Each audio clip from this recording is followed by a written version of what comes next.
उस समय राजीव जी यहाँ आए थे और ऐसी मेरे उस समय सवाल लगा। गुप्ता जी वगैरह अभी इधर उधर चले गए, विजय गुप्ता और रुम्बा जी ये लोग थे, विजय वर्गीय जी थे उस समय, और काफी लोग थे। गुना के ये लोग आए मेरे रूम में रखे, गुना हॉस्टल से मैं पढ़ा हूँ, तो हम लोग गेल में राजीव जी को मिलने गए, देखने गए। उस समय दिग्विजय सिंह जी सांसद थे और ये प्रधानमंत्री थे। तो उस समय मैंने सुना था राजीव गांधी कहा करते थे, हमने देखा है, हमें देखना है, हम देख रहे हैं, हमें देखना है। मुझे वो शब्द आज भी उनके याद है। तो उन्होंने वो सपना देखा था कि कंप्यूटर क्रांति, पंचायती राज, आज जो डिजिटलाइजेशन चल रहा है, आज आप जो मोबाइल जो चला रहे हैं, कंप्यूटर जो चला रहे हैं, वो सब देन सम्मानीय हमारे राजीव गांधी जी की है।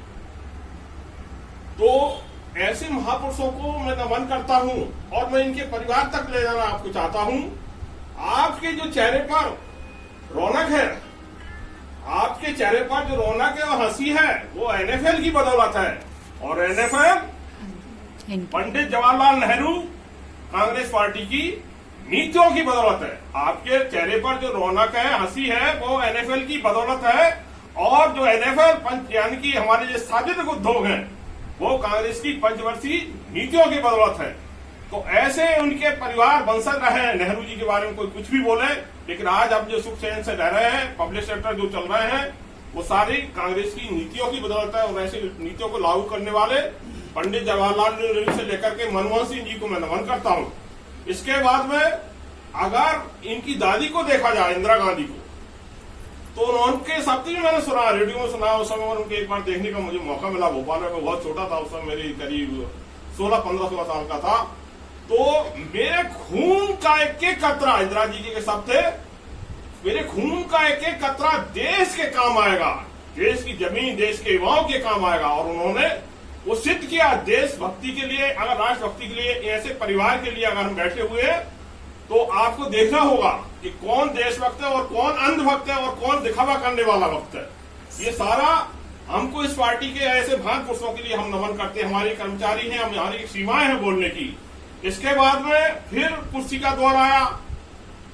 राजीव गांधी ने क्या नहीं किया, लिट्टे वगैरह है। इंदिरा जी ने अपनी पंजाब की समस्या को सुलझाया। सुलझाते सुलझाते वो देश के लिए प्रधानमंत्री पद पर रहते हुए कुछ तो घोटाले करते हैं, कुछ जेल में जाते हैं। अगर शहीद होने वाले थे तो इनकी दादी, इनकी माँ इंदिरा जी थी, और इसके बाद में सब कुछ शहीद होने वाले राजीव जी थे। ऐसे राजीव जी को हम सब नमन करते हैं। और हमारा सौभाग्य है, हमारे टाउनशिप का ये स्वभाव है कि ऐसे महान नेतृत्व के लिए वाले थे तो इनकी दादी, इनकी माँ इंदिरा जी थी, और इसके बाद में सब कुछ शहीद होने वाले राजीव जी थे। ऐसे राजीव जी को हम सब नमन करते हैं। और हमारा सौभाग्य है, हमारे टाउनशिप का ये स्वभाव है कि ऐसे महान नेतृत्व के लिए हम उनको हमेशा उनके विचारधारा पर चलते हैं।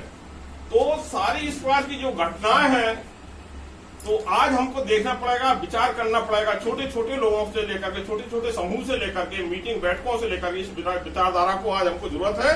इस विचारधारा को मजबूत करना पड़ेगा। एक तरफ को खान की नीतियां थी कि लोगों को कारखाने लगाओ, कल कारखाने लगाओ, नौकरी दो। और इनकी दूसरी पार्टियों की नीतियां चल रही है कि कारखाने बेच दो, मजदूर जहां भी जाए, जिस हालत में जाए। हमारा ये काम नहीं है।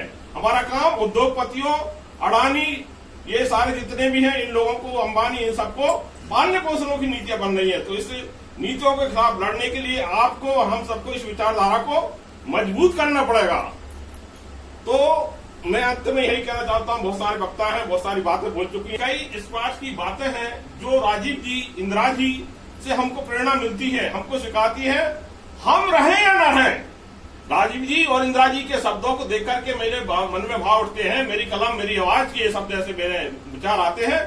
हम रहें या ना रहें, हमारा देश वतन रहना चाहिए। मेरे भारत के तिरंगे की साथ हमेशा लहराते रहना चाहिए।